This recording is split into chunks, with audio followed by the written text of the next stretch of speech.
26వ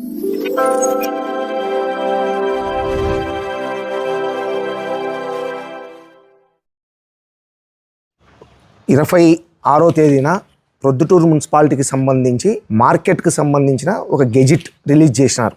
ఆ గెజిట్లో సారాంశం ఏంటంటే మార్కెట్లో రూములు ఎంత బాడుగా, రైతులు తీసుకొచ్చే కూరగాయలకు ఎంతెంత మార్కెట్ రుసుము కట్టాలా అనే దానిపైన ఒక గెజిట్ తయారు చేసినారు. వరదరాజుల రెడ్డి గారి ఆదేశాల మేరకు ఈ గెజిట్ తయారైంది. ముఖ్యంగా ఈ గెజిట్లో సారాంశం ఏంటంటే ఇది ప్రొద్దుటూరు గెజిట్ రిలీజ్ చేసినారు వాళ్ళు. 81/2026 26/3/2026న రిలీజ్ చేసినారు గెజిట్ను. ఈ గెజిట్ రూపకల్పనే తప్పు, ఈ గెజిట్ను తయారు చేయడం విధానమే తప్పు. ఇది వరదరాజుల రెడ్డి గారి ఇంట్లో కూర్చొని 22వ తేదీ తెల్లవారుజామున 6 గంటల సమయంలో ఇది తయారు చేసినారు. ఈ తయారు చేసే క్రమంలో 150 రూపాయలు ఉండే ఒక రూముకు 750 రూపాయలు రాసినారు. గెజిట్లో 750 రూపాయలు పెట్టినారు. ఇది 150 రూపాయలు ఉండేది ఎప్పుడు లాస్ట్ సంవత్సరంలో. ఈ సంవత్సరం 750 చేసినారు. ఇంకొకటి 200 రూపాయలు ఉండేది 400 చేసినారు. ఇంకొకటి 50 రూపాయలు ఉండేది 100 రూపాయలు చేసినారు. ఇంకా దారుణమైనది ఏంటంటే శివాలయం సెంటర్లో కానీ కొరపాడు రోడ్లో కానీ చిన్న చిన్న గంపలు పెట్టుకొని పూలో పండ్లు అమ్ముకుంటూ ఉంటారు. 80 రూపాయలు కట్టాలంట. 80 రూపాయలు. ఎక్కడ నాకు తెలిసి ఇన్ని రూపాయలు ఎక్కడ మన తెలుగు 2 రాష్ట్రాలలో కూడా ఇంత అమౌంట్ ఉండదు మున్సిపాలిటీకి చెల్లించే విధానంలో. ఇదంతా కూడా వరదరాజుల రెడ్డి కనుసన్నల్లో జరిగింది. మేము చెప్తా ఉన్నాం దీనికి. ఈ గెజిట్ రూపకల్పనే తప్పు అంటున్నాం. ఎందువలన అంటే ఈ గెజిట్ తయారు చేసే విధానంలో మార్కెట్ వ్యాపారస్తులను, రైతులను, తోపుడు బండ్లను, ప్రజా సంఘాలను ఇట్లా అందరినీ పిలిచాలా. మేము ఈ విధంగా రేట్లు పెంచాలనుకుంటున్నాం, మీ అభిప్రాయం ఏమన్నా ఉంటే తెలియజేయండి అని ఒక అర్జీ మూలపంలో కానీ తెలియజేయండి అని పిలుచుకొని కూర్చోబెట్టుకొని మాట్లాడాల్సిన పద్ధతి అది. మున్సిపాలిటీలో 2 నెలల ముందు నుంచి అడుగుతూ ఉన్నాం. మార్కెట్ సంబంధించినది కౌన్సిల్ తెమ్మని అడుగుతూ వస్తుంటే కమిషనర్ గారు మా హయాంలో తేలే. మా హయాం 17వ తేదీకి అయిపోయిన తర్వాత కమిషనర్ గారు ఇది జేసీ పరిపాలనలో స్పెషల్ ఆఫీసర్ దగ్గర ఆమోదం తీసుకొచ్చుకున్నారు. ఈ గెజిట్టే తప్పు అంటున్నాం. గెజిట్ తయారు చేసే ముందరగా ఒక నోటిఫికేషన్ ఇవ్వాలా పేపర్కు. ఈ విధంగా మార్కెట్లో మేము గెజిట్ తయారు చేస్తూ ఉన్నాము, ఈ విధమైన రేట్లు మేము పెట్టదలుచుకున్నాము, మీకు ఎవరికైనా అభ్యంతరం ఉంటే అని పేపర్ స్టేట్మెంట్ ఇచ్చి ఒక నోటిఫికేషన్ ఇచ్చి కొన్ని రోజులు టైం ఇచ్చిన తర్వాత ఈ వ్యాపారస్తులు కానీ ప్రజలు కానీ ఎవరైనా పోయి అబ్జెక్షన్ చెప్తే దాన్ని సవరించాల్సిన బాధ్యత జేసీ గారికి ఉంది, కమిషనర్కి లేదు. అదే మా కౌన్సిల్ ఉండింటే ఇంత రేటు పెంచేవాళ్ళం కాదు మేము. ఈ బడ్డనంతా ఎవరి మీద పడుతుంది? ఇంత రేటు రైతుల మీద పడుతుంది, ప్రజల మీద పడుతుంది. ప్రతి విషయంలో వరదరాజుల రెడ్డి గారు ఇట్లే చేస్తున్నాడు. ప్రజలంటే చిన్న చూపు, వ్యాపారస్తులంటే చిన్న చూపు. ఎంతసేపునే ఎట్టో కొట్ట ప్రజల వద్ద నుంచి లెక్కలు రావట్టాల అన్యాయంగా. నేను వరదరాజుల రెడ్డి గారిని ఒక్కటే అడుగుతున్నా, ఈ తెలుగు 2 రాష్ట్రాలలో మీరు సూచించిన ఈ రేట్ల ప్రకారము ఏ ఒక్క మున్సిపాలిటీలో అయినా ఇంత రేటు ఉందేమో చెప్పగలుగుతావా, చూపించగలుగుతావా? నీకు ఛాలెంజ్ పెద్దయినా. మేము హిందూపురం తెచ్చినాము, కదిరి తెచ్చినాము, కడప తెచ్చినాము, ధర్మవరం తెచ్చినాము. మా దగ్గర గెజిట్లు ఉన్నాయి.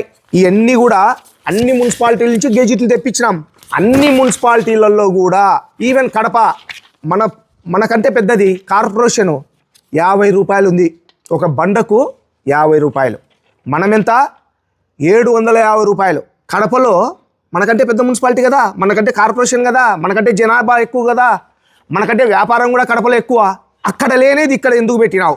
ఏ ఉద్దేశంతో పెడుతున్నావు నువ్వు? పాపం ఇదంతా జేసీ గారికి తెలియక ఆమె ఆమోదం తెలిపింది. మేడం, మీకు కూడా సన్వయంగా మేము తెలియజేస్తూ ఉన్నాం, ఇటువంటి కమిషనరు ఏమేమో ఆమోదం కోసం మీ దగ్గరికి వస్తారు. ఒకసారికి బట్టు 10 సార్లు ఆలోచన చేసి దానిపైన పరిశీలించి మీరు ఆమోదం తెలపండి. లేకపోతే ఈయన మాత్రం ప్రొద్దుటూరు ఉండే ఫ్లాట్లు కానీ వరదరాజుల రెడ్డి చెప్తే ఫ్లాట్లు కూడా ఎవరికైనా రాపిచ్చేదానికి మీ దగ్గరికి ఆమోదానికి తీసుకొస్తాడు. మీరు చూడకుండా సంతకం పెడితే ఇదే విధంగా ఉంటుంది. రేపొద్దున దీనిపైన మేము సవరించకపోతే మాత్రం కోర్టుకు పోవాలని ఉంటాం.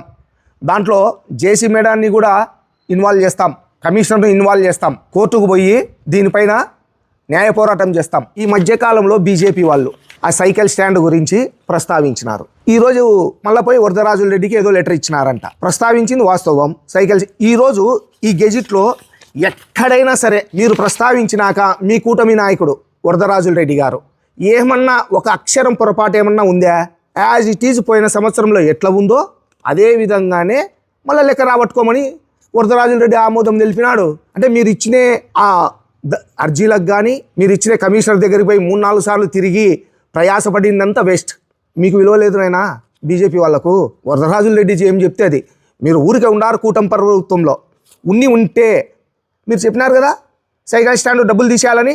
ఆల్రెడీ మళ్ళీ సైకిల్ స్టాండ్ డబ్బు ఉంది, దీంతో ఉంది, ఈ గెజిట్లో ఉంది. శ్రీ ఖ్యాతి నన్నారి మన శరీర వేడిని తగ్గించి మన ఆరోగ్యాన్ని ఎల్లప్పుడూ చల్లగా ఉంచుకోవాలంటే ఒక్కటే చాయిస్. అదే మన శ్రీ ఖ్యాతి నన్నారే సిరప్. కొండ మూలికల ద్వారా ఏర్పడిన నన్నారి వేర్లతో ఎంతో శక్తితో శుభ్రమైన తయారీ ద్వారా స్వచ్ఛమైన నన్నారి అందిస్తోంది. మనందరికీ నిజమైన నన్నారి సంతృప్తిని అందించే ఒకే ఒక్క సిరప్ శ్రీ ఖ్యాతి వారి నన్నారి సిరప్. వెంటనే మీ దగ్గరలో ఉన్న షాప్స్ లో కొనుగోలు చేసి మీ శరీరం చలువకి తోడ్పడే ఈ నన్నారిని ఈరోజే సేవించండి. ఆంధ్రప్రదేశ్ ప్రభుత్వం వారిచే గుర్తింపుబడిన ఫుడ్ లైసెన్స్ సర్టిఫికేట్ పొందిన the best nannari syrup Shri Khyathi nannari syrup. మీ వివాహాది శుభకార్యములకు, పుట్టిన రోజులకు, మీటింగులకు అత్యాధునిక సదుపాయాలతో ప్రొద్దుటూరు వాసవి సర్కిల్ వద్ద నుంచి అతి సమీపాన మీకు అందుబాటు ధరలలో happy banquet AC function hall మీకు స్వాగతం పలుకుతుంది. మా ఫంక్షన్ హాల్ నందు వంట సామాగ్రి మరియు విశాలమైన కార్ పార్కింగ్, అతి తక్కువ మెయింటెనెన్స్ ఖర్చుతో ఏ ఫంక్షన్ అయినా మా happy banquet AC function hall నందు జరుపుకొని ఆనందాన్ని పొందండి. బుకింగ్ కొరకు సంప్రదించండి. మా సెల్ నంబర్ 9100600238 7799 000211.